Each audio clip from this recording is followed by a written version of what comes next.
Hello friends, आपका अपना YouTube channel the polytechnic classes में स्वागत है। तो हम लोगों ने रेडियो एंड टेलीकम्युनिकेशन इंजीनियरिंग में ट्रांसमीटर पढ़ लिया था, रिसीवर पढ़ लिया था और हम लोग वेव प्रोपगेशन का इंट्रोडक्शन भी जान लिए थे। तो वेव प्रोपगेशन क्या था?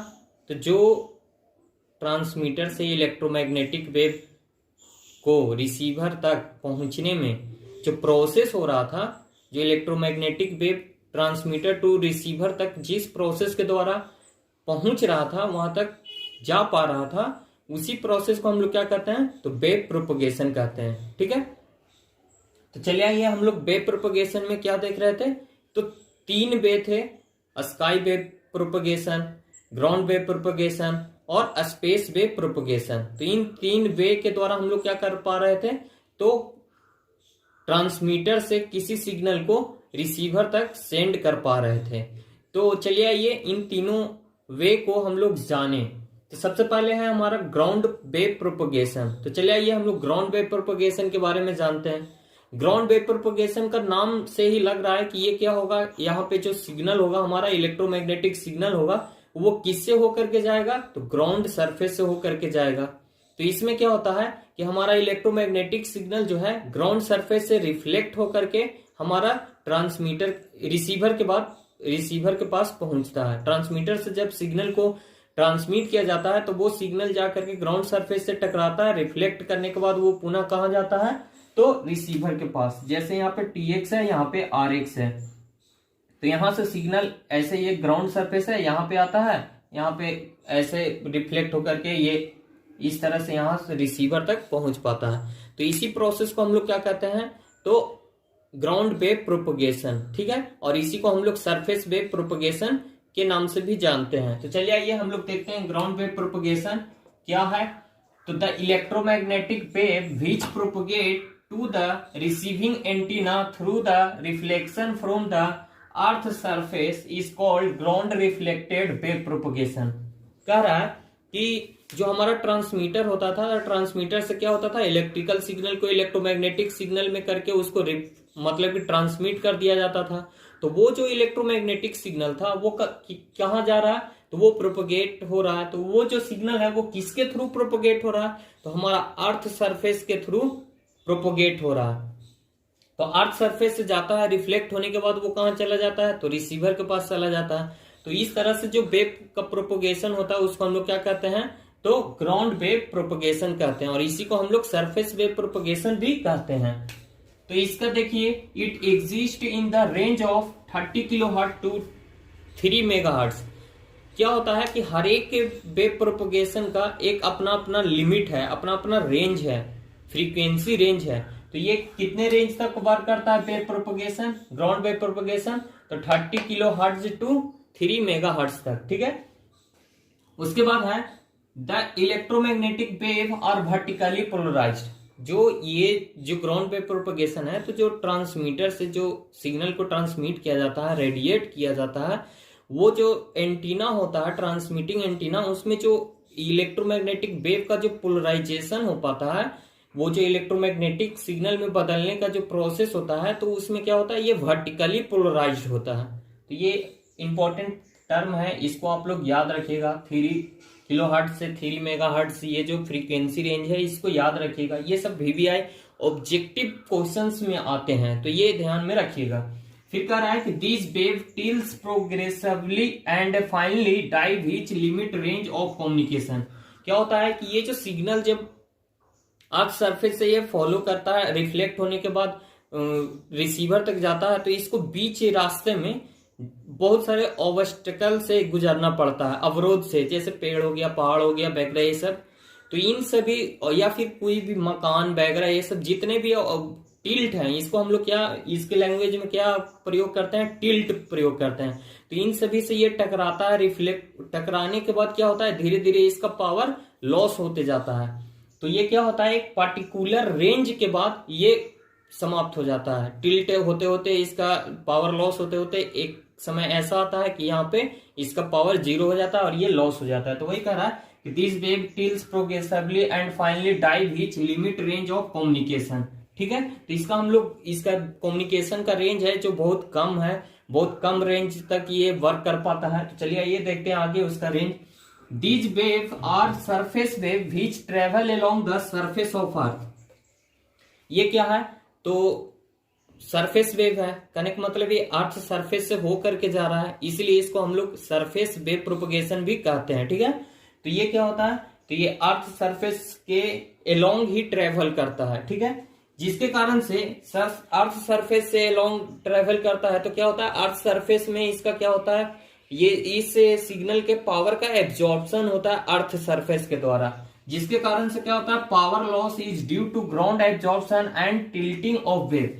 दो कंडीशन से इसमें पावर लॉस होता है, एक अर्थ सरफेस के एब्जॉर्प्शन के वजह से और एक टिल्टिंग, जो आपका ऑब्स्टैकल आ जा रहा है, मकान बह रहा है, ये सब पेड़ पहाड़ बह रहे हैं सब, तो इससे टकराने के बाद ये इसका पावर लॉस होता है। तो ये दो तरह से इसमें क्या होता है, ग्राउंड एब्जॉर्प्शन और टिल्टिंग की मदद से इसका जो पावर लॉस होता है। फिर कह रहा है कि fading problem is not served. Fading problem क्या है, तो फेडिंग प्रॉब्लम रिसीवर सर्किट में होता था, मैंने बताया भी है रिसीवर में फेडिंग के बारे में। तो क्या होता था कि रिसीवर सर्किट पे, रिसीवर पर जो हमारा सिग्नल रिसीव होता था उसके मैग्नीट्यूड में फ्लैक्चुएशंस होते रहता था, कभी बढ़ जा रहा है कभी घट जा रहा है, इस तरह का फ्लैक्चुएशंस होते रहता है। तो इसमें क्या होता है, रेंज जो है बहुत कम है, इसके लिए इसमें फेडिंग एक प्रॉब्लम जो है बहुत ना के बराबर क्रिएट होता है। तो ये सब इंपॉर्टेंट पॉइंट है, आपको याद रखने होंगे। यही पॉइंट आपको एग्जाम के समय में आंसर देते वक्त इसको इस तरह से पॉइंट वाइज आप अगर लिखते हैं तो आपको नंबर को इंक्रीजमेंट कर देता है। एक पॉइंट समझिए आपका 1 नंबर बचाता है, और आप कहानी की तरह पूरा 2-3 पेज भी लिख दीजिएगा तो वो समझ नहीं पाता है, एग्जामिनर समझ नहीं पाता, वो एक पॉइंट पकड़ेगा उसको समझ में आएगा कि नहीं ये पॉइंट जानता है, इसके बारे में है। तो इस तरह से इसको पॉइंट वाइज आप लोग एग्जाम में लिखने का कोशिश किया कीजिए। उसके बाद आइए used for radio broadcasting medium wave range. Medium wave range देख लीजिएगा आप लोग को, मैंने फ्रीक्वेंसी रेंज इसके इंट्रोडक्शन में लिखवाया था। तो मीडियम वेव रेंज का जो फ्रीक्वेंसी होता है उस रेंज में इसको रेडियो ब्रॉडकास्टिंग के लिए यूज किया जाता है। तो इस तरह से हम लोगों ने ग्राउंड वेव प्रोपगेशन के बारे में जाना, इसी को हम लोग सरफेस वेव प्रोपगेशन भी कहते हैं। तो चलिए आइए हम लोग देखेंगे स्काई वेव प्रोपगेशन। तो अभी अभी हम लोगों ने ग्राउंड वेव प्रोपगेशन के बारे में जाना और उसी को हम लोग सरफेस वेव प्रोपगेशन भी कह रहे थे। तो चलिए आइए हम लोग second propagation sky wave propagation के बारे में आज भी जानेंगे। तो स्काई वेव प्रोपगेशन क्या है इसके बारे में चलिए आइए जानते हैं। तो ये है आपका स्काई वेव प्रोपगेशन। ठीक है, ये स्काई वेव प्रोपगेशन, इससे नाम से पता चल रहा है कि इसमें जो हमारा क्या होगा, जो हमारा सिग्नल है, जो इलेक्ट्रोमैग्नेटिक वेव है, वो क्या होगा, स्काई से होकर के जाएगा। तो स्काई से होकर के जाएगा, किस तरह से हमारे रिसीवर तक पहुंचता है। चलिए आइए हम लोग जाने स्काई वेव प्रोपगेशन के बारे में। तो कह रहा है in this mode electromagnetic wave reflected from the ionosphere to the earth and communication completed।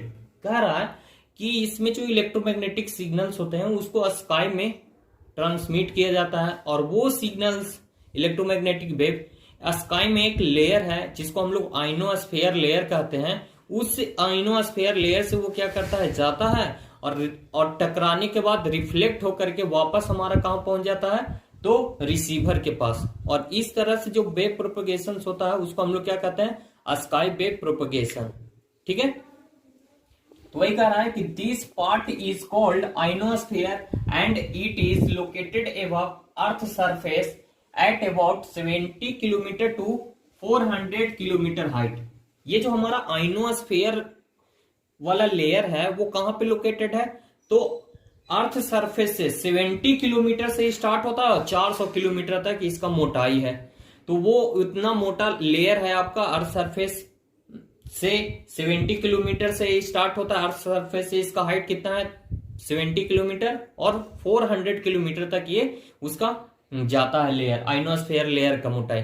तो उस लेयर से जब कोई सिग्नल इलेक्ट्रोमैग्नेटिक सिग्नल जब रिफ्लेक्ट होकर के रिसीवर तक पहुंचता है और इस प्रोसेस के द्वारा जो हमारा कम्युनिकेशन कंप्लीट होता है, तो इस तरह के वेव प्रोपगेशन को हम लोग क्या कहते हैं, तो इस वेव प्रोपगेशन को हम लोग कहते हैं स्काई वेव प्रोपगेशन। ठीक है, कह रहा है कि the ionosphere act as the reflecting surface. किस सरफेस से रिफ्लेक्ट होकर के आ रहा है इलेक्ट्रोमैग्नेटिक वेव? तो आइनोस्फेयर से। तो इसलिए आइनोस्फेयर किस तरह का वर्क कर रहा है? तो रिफ्लेक्टिंग सरफेस की तरह वर्क कर रहा है and reflects the electromagnetic wave back to the earth if the frequency between 2 megahertz से लेकर के 30 मेगाहर्ट्ज तक। ये जो सिग्नल है जो अर्थ सरफेस से पे आ रहा है, रिफ्लेक्ट होकर के आ रहा है, ये जो हमारा इलेक्ट्रोमैग्नेटिक सिग्नल होगा वो कितने रेंज तक का, कितने फ्रीक्वेंसी रेंज तक का सिग्नल उस अर्थ वो आइनोस्फेयर लेयर से रिफ्लेक्ट होकर के वापस आ सकता है? तो ये हमारा आ सकता है 2 मेगाहर्ट्ज से लेकर के 30 मेगाहर्ट्ज तक के सिग्नल। ठीक है, उसके बाद कह रहा है कि this mode of propagation is called short wave propagation. तो ये सब जो है पॉइंट्स, ये रेंज हो गया 2 मेगाहर्ट्ज से 30 मेगाहर्ट्ज, शॉर्ट वेव प्रोपगेशन, ये सारे पॉइंट्स आपको इंपॉर्टेंट है। इस मोड ये जो हमारा स्काई वेव प्रोपगेशन है, इस मोड को हम लोग क्या कहते हैं? तो शॉर्ट वेव प्रोपगेशन भी कहते हैं। ऐसा क्यों कहा जा रहा है शॉर्ट वेव प्रोपगेशन? तो ये जो शॉर्ट वेव है, इसका फ्रीक्वेंसी रेंज कितना होता है?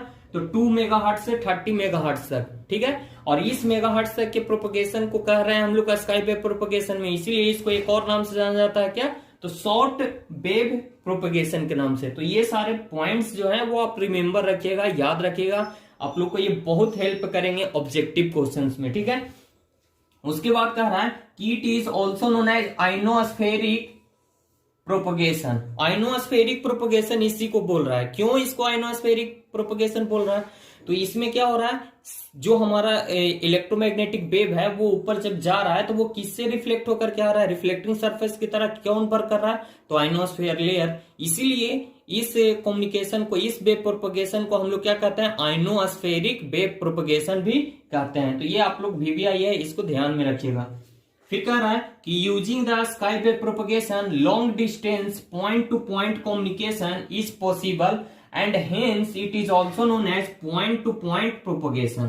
तो चलिए ये एक और नाम इसको मिल गया, पॉइंट टू पॉइंट प्रोपगेशन। क्यों ऐसा कर पा रहा है? तो इसी स्काई वेव प्रोपगेशन की मदद से हम लोग पॉइंट टू पॉइंट कम्युनिकेशन कर पाते हैं, इसलिए इसको हम लोग पॉइंट टू पॉइंट प्रोपगेशन के नाम से भी जानते हैं। ठीक है, उसके बाद कह रहा है पॉइंट टू पॉइंट प्रोपगेशन की मदद से हम लोग का कम्युनिकेशन सिस्टम कंप्लीट हो पाता है, तो हम लोग पॉइंट टू पॉइंट कम्युनिकेशन भी कहते हैं। तो इतने सारे पॉइंट्स हैं आपको स्काई वेव प्रोपगेशन में, तो इसको आप लोग हमेशा रिमेंबर रखिएगा। इससे आपको ना कंफ्यूजन हो जाता है, जिससे कभी कभी एग्जाम में आपको पूछ दिया कि आइनोस्फेरिक प्रोपगेशन क्या है, तो लीजिए भाई आइनोस्फेरिक प्रोपगेशन क्या है, तो सर पढ़ाए ही नहीं है, ऐसा हो जाता है कंफ्यूजन कि इसके बारे में तो कभी पढ़े नहीं है न कहीं बुक वगैरह से में। तो ये सब थोड़ा, ये जैसे आइनोस्फेरिक प्रोपगेशन हो गया, पॉइंट टू पॉइंट प्रोपगेशन हो गया, पॉइंट टू पॉइंट कम्युनिकेशन के बारे में आपको लिखने के लिए आ जाएगा। तो आप लोग सोचिएगा कि क्या लिखें। तो देखिए ये सब एक दूसरे से टर्म रिलेटेड है, इसको एक दूसरे से रिलेट करके याद रखिएगा, आपको याद रहेगा। जैसे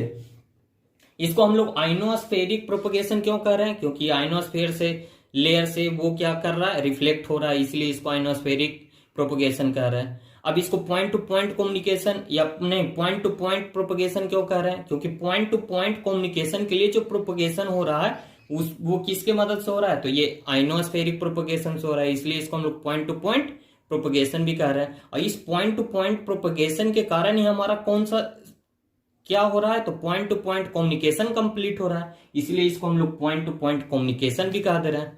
तो ये सारे टर्म हैं जो कि आपको याद रखने हैं, इससे आपको ना बहुत हेल्प होगा। कंफ्यूजन हो जाता है कि क्या है आइनोस्फेरिक, क्या है स्काई वेव, क्या है हमारा पॉइंट टू पॉइंट प्रोपगेशन। तो ये सारे कंफ्यूजन आपको दूर होंगे। ये VVI पॉइंट्स जो है आप याद रखिएगा, ऑब्जेक्टिव के लिए भी आपका VVI है। तो चलिए इसके कुछ इंपॉर्टेंट टर्म और कंडीशन जान लें।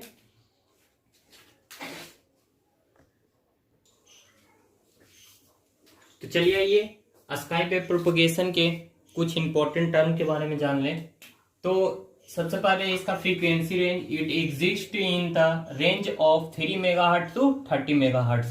ये सब पॉइंट्स हैं, आपको नंबर इंक्रीज करने का ये बूस्टर की तरह काम करते हैं। जिस तरह से बूस्टर एम्पलीफायर के द्वारा किसी लो वाले सिग्नल को हाई में कन्वर्ट कर देते हैं, उसी तरह से ये सब पॉइंट्स हैं जो कि आपको अगर एग्जाम में क्वेश्चंस आते हैं आंसर देने के लिए, तो आंसर कुछ इस तरह पॉइंट्स में अगर आप देते हैं तो उसका अलग ही बात है। तो ये याद रखिएगा, the waves are vertically polarised. यहाँ पे भी क्या हो रहा है, तो वर्टिकली पोलराइज्ड हो रहा था, ग्राउंड वाले वेव में भी वर्टिकली पोलराइज्ड हो रहा था। फिर कह रहा है कि the transmission path for this wave is limited by escape distance. Escape distance क्या है ये हम लोग आगे पढ़ेंगे, तो यहाँ पे अभी सिर्फ इतना याद रखिए कि इसका जो रेंज है, स्काई वेव प्रोपगेशन का जो रेंज है वो एस्केप डिस्टेंस और अर्थ के कर्वेचर होने के कारण से ये लिमिटेड डिस्टेंस तक ही वर्क कर सकता है। ठीक है, अर्थ कर्वेचर के कारण और एस्केप डिस्टेंस के कारण ये लिमिटेड डिस्टेंस तक ही वर्क कर सकता है, पर्टिकुलर रेंज में ही स्काई वेव प्रोपगेशन वर्क कर सकता है। उसके बाद है these waves are reflected by ionospheric layer. ये क्या होते हैं, तो ये आइनोस्फेरिक लेयर से ये वेव है जो कि क्या होता है, रिफ्लेक्ट होता है, जिसके कारण से क्या होता है, power loss is due to absorption of energy by the ionospheric layer. तो ये आइनोस्फेयर लेयर से जाकर के वापस रिटर्न आता है। तो आइनोस्फेयर लेयर में जब ये जाता है, टकराता है, तो वहां पे क्या होता है, इसमें क्या होता है, अब्जॉर्प्शन होता है, आइनोस्फेयर लेयर के द्वारा एब्जॉर्प्शन होता है, जिसके कारण से इसके पावर लॉस हो जाता है। ठीक है, तो ये पॉइंट याद रखिएगा। फिर उसके बाद फेडिंग इफेक्ट यहाँ पे होता है। फेडिंग इफेक्ट क्या होता है, तो फेडिंग इफेक्ट के बारे में हम लोगों ने रिसीवर के कैरेक्टरिस्टिक्स में जाना था। फेडिंग इफेक्ट क्या होता है, तो रिसीवर के समय जब ये रिसीव करता है सिग्नल, तो वो क्या होता है कि उसके एम्पलीट्यूड में फ्लक्चुएशंस होते रहते हैं, चेंजिंग होते रहते हैं, उसी को हम लोग फेडिंग कहते हैं। तो यहाँ पे स्काई वेव प्रोपगेशन में फेडिंग इफेक्ट होता है। उसके बाद सर्विस रेंज अप्रोक्स 4000 किलोमीटर तक की इसका सर्विस रेंज है। ठीक है, उसके बाद है used for radio broadcast short wave. SW से क्या डिनोट कर रहा है, शॉर्ट वेव रेंज, इसीलिए तो इसको हम लोग क्या कह रहे थे, शॉर्ट वेव प्रोपगेशन भी कह रहे थे। तो ये सारे पॉइंट्स हैं आपको VVI या ऑब्जेक्टिव के लिए भी, और अगर आप लोग को आ जाता है कभी कभी एग्जाम में, यहाँ से क्वेश्चन आता है कि describe the wave propagation, mode of wave propagation. तो 3 तरह के मोड ऑफ वेव प्रोपगेशन है। एक हमारा ग्राउंड वेव, स्काई वेव के बारे में हम लोगों ने जाना। अब आइए हम लोग स्पेस वेव के बारे में जानेंगे। लोग स्पेस वेव प्रोपगेशन के बारे में जानते हैं, इससे पहले हम लोगों ने स्काई वेव और ग्राउंड वेव प्रोपगेशन के बारे में जाना। तो स्पेस वेव प्रोपगेशन देखिए, जब हमारा ग्राउंड वेव प्रोपगेशन और जो हमारा स्काई वेव प्रोपगेशन था, इससे ज्यादा का फ्रीक्वेंसी, जैसे ग्रेटर देन कितना, तो 30 मेगाहर्ट्ज तक हमारा क्या था, 3 मेगाहर्ट्ज से 30 मेगाहर्ट्ज तक का फ्रीक्वेंसी रेंज था स्काई वेव प्रोपगेशन के लिए। लेकिन जैसे 30 मेगाहर्ट्ज से फ्रीक्वेंसी हाई हुआ, तो वो क्या हुआ, वो सिग्नल, वो हमारा इलेक्ट्रोमैग्नेटिक वेव आइनोस्फेयर को पेनिट्रेट करते हुए वो क्या निकल गया, ऊपर की ओर निकल गया। तो उसके द्वारा हम लोग को क्या करना पड़ा, तो इसके लिए हम लोग को स्पेस वेव प्रोपगेशन का यूज करना पड़ा। तो चलिए ये जानते हैं स्पेस वेव प्रोपगेशन के बारे में। तो स्पेस वेव प्रोपगेशन कहने का मतलब, इससे जो हमारा इलेक्ट्रोमैग्नेटिक वेव है वो स्पेस से होकर के प्रोपगेट करेगा। The space wave propagation is mainly used in VHF frequency band. VHF कहने का मतलब वेरी हाई फ्रीक्वेंसी बैंड, और मैंने वेरी हाई फ्रीक्वेंसी बैंड का फ्रीक्वेंसी रेंज बताया है इसके इंट्रोडक्शन में, वेव प्रोपगेशन के इंट्रोडक्शन में। ठीक है, तो band as both previous modes namely ground wave propagation and sky wave propagation both fail very high frequency. क्या हुआ कि जब VHF फ्रीक्वेंसी रेंज के कम्युनिकेशन किया गया, तो क्या हुआ कि ये दोनों ग्राउंड वेव प्रोपगेशन और ये हमारा स्काई वेव प्रोपगेशन फेल कर गया। क्यों? क्योंकि देखिए ग्राउंड वेव प्रोपगेशन में तो उतने फ्रीक्वेंसी अवेलेबल ही नहीं था, उतना फ्रीक्वेंसी उससे संभव ही नहीं था। और स्काई वेव प्रोपगेशन में जब इसका यूज किया गया, तो ये क्या हुआ, आइनोस्फेयर को पेनिट्रेट करके बाहर निकल गया। और स्काई वेव में क्या होता है, आइनोस्फेयर से ही रिफ्लेक्ट हो जाना चाहिए था, बट हुआ नहीं।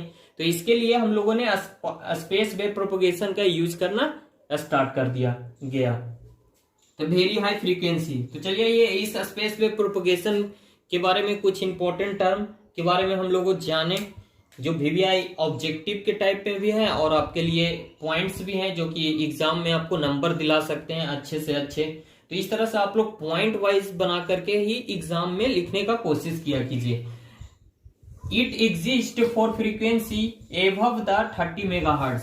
30 मेगाहर्ट्ज, 3 से लेकर के 3 मेगाहर्ट्ज तक का फ्रीक्वेंसी रेंज था किसका, तो स्काई वेव प्रोपगेशन का। तो उससे ज्यादा फ्रीक्वेंसी रेंज जो होगा वो क्या होगा, स्पेस वेव प्रोपगेशन का हो जाएगा। तो और एक बात और बता दूं, ये जो फ्रीक्वेंसी रेंज है इसमें एक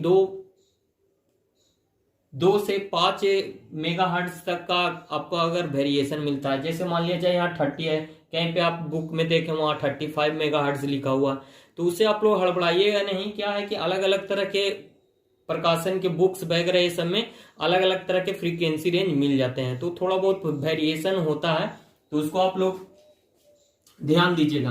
the transmission path is limited by line of site, distance and radio horizon. Radio horizon किसको कहते हैं, तो जिस होरिजोन में जो हमारा ट्रांसमीटर और रिसीवर है इन दोनों के बीच का जो इलाका होता है उसको हम लोग रेडियो होरिजोन कहते हैं, ठीक है।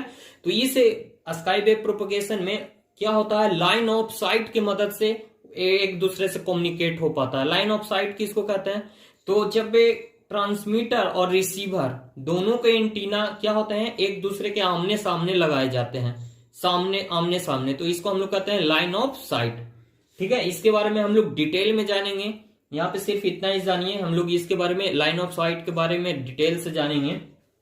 उसके बाद कह रहा है कि these waves are horizontally polarised. इसमें भी क्या होता है, तो ये जो इसमें जो हमारा रेडियो वेव का पोलराइजेशन होता है वो क्या होता है, हॉरिजेंटली पोलराइज्ड होता है, ठीक है। उसके बाद कह रहा है कि these waves travel in a straight line through a space from transmitter and receiver. मैंने अभी भी बताया ये लाइन ऑफ साइट पे वर्क करता है। ट्रांसमिटिंग एंटीना और रिसीविंग एंटीना को क्या किया जाता है, एक दूसरे के आमने सामने सेट किया जाता है, जिसके कारण से वो स्ट्रेट लाइन में प्रोपोगेट कर सके। तो ये जो सिग्नल होगा, ये वेव होगा, इलेक्ट्रोमैग्नेटिक सिग्नल होगा, स्काई वेव प्रोपोगेशन में क्या होगा, स्ट्रेट लाइन में प्रोपोगेट करेगा, ट्रांसमीटर टू रिसीवर, ठीक है। उसके बाद है power loss is due to absorption and scattering by the tall and massive object. Tall कहने का मतलब लंबा कोई भी आ गया, मान लिया जाए बीच में कुछ आ जाता है तो उसके द्वारा भी इसमें पावर लॉस होता है। और उसके बाद मैसिव ऑब्जेक्ट, बहुत सारे ऑब्जेक्ट्स इसमें जो कि अनदर टाइप के हैं, जैसे घर वगैरह ये सब, बिल्डिंग वगैरह ये सब सारे ऑब्जेक्ट को हम लोग इसमें क्या कहते हैं, मैसिव ऑब्जेक्ट के रूप में लेते हैं। और स्कैटरिंग क्या होता है, प्रकीर्णन वगैरह ये सब होता है इलेक्ट्रोमैग्नेटिक वेव का, तो उसके कारण से थोड़ी बहुत जो है कि इसमें लॉस होते रहती है। तो इसमें लॉस का जो मेन है क्या है, स्कैटरिंग है, और अब्जॉर्प्शन है ड्यू टू मैसिव ऑब्जेक्ट के कारण जो एब्जॉर्प्शन हो पाता है, इसके कारण से इसमें पावर लॉस होता है, ठीक है। और इसका जो रेंज होता है वो 100 किलोमीटर से कम ही होता है, याद रखिएगा 100 किलोमीटर से कम होता है। और इसका यूज जो है एप्लीकेशन कहाँ किया जाता है, तो टीवी ब्रॉडकास्टिंग और एफएम सिग्नल के ब्रॉडकास्टिंग में किया जाता है। तो इस तरह से हम लोगों ने क्या देखा, तो हम लोगों ने मोड ऑफ प्रोपोगेशन में जो 3 मोड थे आपका, ground wave propagation, sky wave propagation और ये स्पेस वेव प्रोपोगेशन, तो इसके बारे में हम लोगों ने जाना। तो यहां से एक VVI क्वेश्चन क्या आता है आपका सेमेस्टर एग्जाम में, तो सेमेस्टर एग्जाम में ये क्वेश्चन आते हैं कि describe the mode of propagation. तो इसमें ये तीनों मोड ऑफ प्रोपोगेशन को डिस्क्राइब करना है, और उसके बाद ये पॉइंट्स जिस तरह से मैंने लिखवाया इस तरह से आप लोग ट्राई कीजिएगा लिखने का लाइन बाय लाइन, ताकि उसको अट्रैक्टिव लगे। और ये पॉइंट्स जब आप लोग लिख करके आइएगा एग्जाम में तो आप लोग को नंबर मिलेगा, जरूर मिलेगा, क्योंकि इस सारे पॉइंट्स जो हैं इसके इंपॉर्टेंट पॉइंट्स है जो कि आपको नोट कराया गया है। तो 6th सेमेस्टर वाले हमेशा इसको ध्यान में रखिएगा, क्योंकि ये आपको क्वेश्चंस आते हैं मोड ऑफ प्रोपोगेशन। और 5th सेमेस्टर वाले आप लोग तो अभी से इसको ध्यान दीजिए, क्योंकि 5th सेम में भी आएगा और इसके बाद नेक्स्ट सेम में भी आपको ये मिलेगा एडवांस कम्युनिकेशन सिस्टम में। तो आप लोगों को ये वीडियो कैसा लगा ये जरूर बताएं, और किसी भी तरह का प्रॉब्लम हो तो कमेंट जरूर करें, ठीक है। थोड़ा सा लेट हुआ क्योंकि उधर रडार बता रहे थे तो इसीलिए लेट हुआ, तो कोई बात नहीं, हम लोग 1-2 दिन में ये आपका वेव प्रोपोगेशन समाप्त हो जाएगा, तो बेफिक्र रहिए। इसके बाद इस समाप्त करने के बाद मैं मेजरमेंट 2 स्टार्ट करूंगा। तो चलिए आइए अब मिलते हैं हम लोग नेक्स्ट वीडियो में नेक्स्ट अपडेट के साथ। तो बने रहिए द पॉलिटेक्निक क्लासेस के साथ।